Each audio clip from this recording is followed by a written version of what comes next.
A little sharp bark just over her head made her look up in a great hurry. An enormous puppy was looking down at her with large round eyes and feebly stretching out one paw, trying to touch her. "Poor little thing," said Alice in a coaxing tone as she tried hard to whistle to it, but she was terribly frightened all the time, and the thought that it might be hungry, at the thought that it might be hungry, in which case it would be very likely to eat her up in spite of all her coaxing. Hardly knowing what she did, she picked up a little bit of stick and held it out to the puppy, whereupon the puppy jumped into the air. Just a moment here. The puppy jumped into the air and off of all its feet at once with a yelp of delight and rushed at the stick and made believe to worry it. Then Alice dodged behind a great thistle to keep herself from being run over, and the moment she appeared on the other side, the puppy made another rush at the stick and tumbled head over heels in its hurry to get hold of it.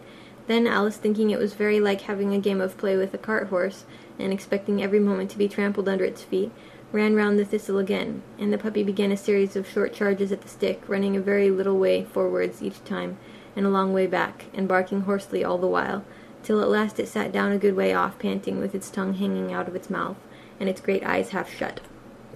This seemed to Alice a good opportunity for making her escape, so she set off at once, and ran till she was quite tired and out of breath, until the puppy's bark sounded quite faint in the distance.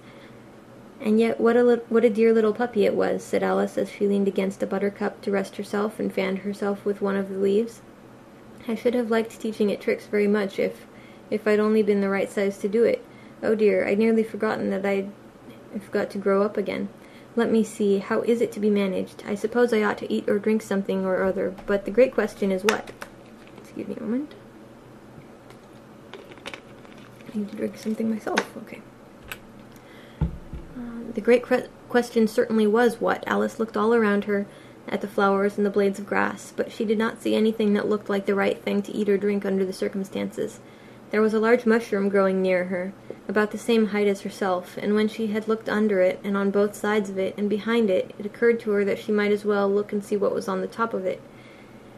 She stretched herself up on tiptoe and peeped over the edge of the mushroom, and her eyes immediately met those of a large caterpillar that was sitting on the top, with its arms folded, quietly smoking a long hookah, and taking not the smallest notice of her or of anything else. There we go. Chapter 5. Advice from a Caterpillar. The caterpillar and Alice looked at each other for some time in silence. At last the caterpillar took the hookah out of its mouth and addressed her in a languid, sleepy voice. "Who are you?" said the caterpillar. This was not an encouraging opening for a conversation. Alice replied rather shyly, I hardly know, sir, just at present. At least I know who I was when I got up this morning, but I think I must have been changed several times since then." "What do you mean by that?" said the caterpillar sternly. "Explain yourself." "I can't explain myself, I'm afraid, sir," said Alice, "because I'm not myself, you see." "I don't see," said the caterpillar. "I'm afraid I can't put it any more clearly," Alice began very politely, "for I can't understand it myself to begin with, and being so many different sizes in a day is very confusing." "It isn't," said the caterpillar. "Well, perhaps you haven't found it so yet," said Alice, "but when you have to turn into a chrysalis, you will some day, you know, and then after that into a butterfly, I should think you'll feel it a little queer, won't you?" "Not a bit," said the caterpillar. "Well, perhaps your feeling may be different," said Alice. "All I know is it would feel very queer to me." "You," said the caterpillar contemptuously. "Who are you?"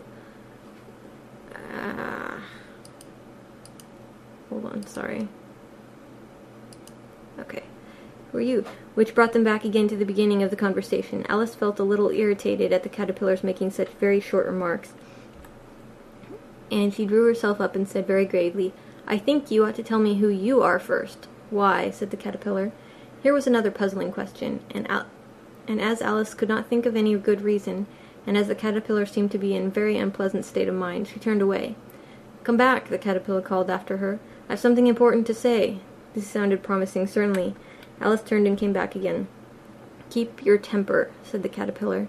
"Is that all?" said Alice, swallowing down her anger as well as she could. "No," said the caterpillar. Alice thought she might as well wait, as she had nothing else to do, and perhaps, after all, it might tell her something worth hearing. For some minutes it puffed away without speaking, but at last it unfolded its arms, took the hookah out of its mouth again, and said, "So you think you're changed, do you?" "I'm afraid I am, sir," said Alice. "I can't remember things as I used, and I don't keep the same size for 10 minutes together.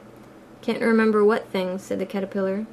Well, I've tried to say how doth the little busy bee, but it all came out different, Alice replied in a very melancholy voice. Repeat. You are old Father William, said the caterpillar. Alice folded her hands and began. Oh, and this one is, not... Okay, well, anyway. You are old Father William, the young man said, and your hair has become very white, and yet you incessantly stand on your head. Do you think at your age it is right? In my youth, Father William replied to his son. Excuse me. I feared it might injure the brain, but now that I'm perfectly sure I have none, why, I do it again and again. You are old, said the youth, as I mentioned before, and have grown most uncommonly fat, yet you turned a back somersault in at the door. Pray, what is the reason of that? In my youth, said the sage, as he shook his grey locks, I kept all my limbs very supple. By the use of this ointment, 1 shilling the box. Allow me to sell you a couple. You are old, said the youth, and your jaws are too weak for anything tougher than suet. Yet you finished the goose with the bones and the beak. Pray, how do you manage to do it? In my youth, said his father, I took to the law, and argued each case with my wife, and the muscular strength which it gave to my jaw has lasted the rest of my life. You are old, said the youth. One would hardly suppose that your eye was as steady as ever. Yet you balanced an eel on the end of your nose. What made you so awfully clever? I have answered 3 questions, and that is enough, said his father. Don't give yourself airs. Do you think I can listen all day to such stuff? Be off, or I'll kick you downstairs. That is not said right, said the caterpillar. Not quite right, I'm afraid, said Alice timidly. Some of the words have got altered. It is wrong from beginning to end, said the caterpillar decidedly, and there was silence for some minutes. The caterpillar was the first to speak. What size do you want to be? It asked. Oh, I'm not particular as to size, Alice hastily replied. Only one doesn't like changing so often, you know. I don't know, said the caterpillar. Alice said nothing. She had never been so much contradicted in her life before, and she felt that she was losing her temper. Are you content now? Said the caterpillar. Well, I should like to be a little larger, sir, if you wouldn't mind, said Alice. 3 inches is such a wretched height to be. It is very good height indeed, said the caterpillar, angrily, rearing itself upright as it spoke. It was exactly 3 inches high. But I'm not used to it, pleaded poor Alice in a piteous tone, and she thought of herself, I wish the creatures wouldn't be so easily offended. You'll get used to it in time, said the caterpillar, and it put the hookah into its mouth and began smoking again. This time Alice waited patiently until it chose to speak again. In a minute or 2 the caterpillar took the hookah out of its mouth and yawned once or twice, and shook itself. Then it got down off the mushroom and crawled away into the grass, merely remarking as it went, One side will make you grow taller, and the other side will make you grow shorter. One side of what? The other side of what? Thought Alice to herself. Of the mushroom, said the caterpillar, just as if she had asked it aloud, and in another moment it was out of sight. Alice remained looking thoughtfully at the mushroom for a minute, trying to make out which were the 2 sides of it, and as it was perfectly round, she found this a very difficult question. However, at last she stretched her arms round it as far as they would go, and broke off a bit of the edge with each hand. And now which is which, she said to herself, and nibbled a little of the right-hand bit to try the effect. The next moment she felt a violent blow underneath her chin. It had struck her foot. She was a good deal frightened by this very sudden change, but she felt that there was no time to be lost, as she was shrinking rapidly, so she set to work at once to eat some of the other bit. Her chin was pressed so closely against her foot that there was hardly room to open her mouth, but she did it at last, and managed to swallow a morsel of the left-hand bit. Come, my head's free at last, said Alice in a tone of delight, which changed into alarm in another moment, when she found that her shoulders were nowhere to be found. All she could see when she looked down was an immense length of neck, which seemed to rise like a stalk out of the sea of green leaves that lay far below her. What can all that green stuff be? Said Alice, and where have my shoulders got to, and oh, my poor hands, how is it I can't see you? She was moving them about as she spoke, but no result seemed to follow, except a little shaking among the distant green leaves. And there seemed to be no chance of getting her hands up to her head. She tried to get her head down to them, and was delighted to find that her neck would bend about as easily in any direction like a serpent. She had just succeeded in curving it down into a graceful zigzag, and was going to dive in among the leaves, which she found to be nothing but the tops of the trees under which she had been wandering, when a sharp hiss made her draw back in a hurry. A large pigeon had flown into her face and was beating her violently with its wings. "Serpent!" screamed the pigeon. "I'm not a serpent," said Alice indignantly. "Let me alone."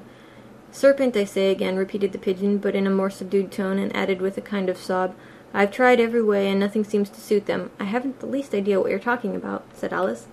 "I've tried the roots of trees, I've tried the banks, and I've tried hedges," the pigeon went on, without attending to her. "But those serpents, there's no pleasing them."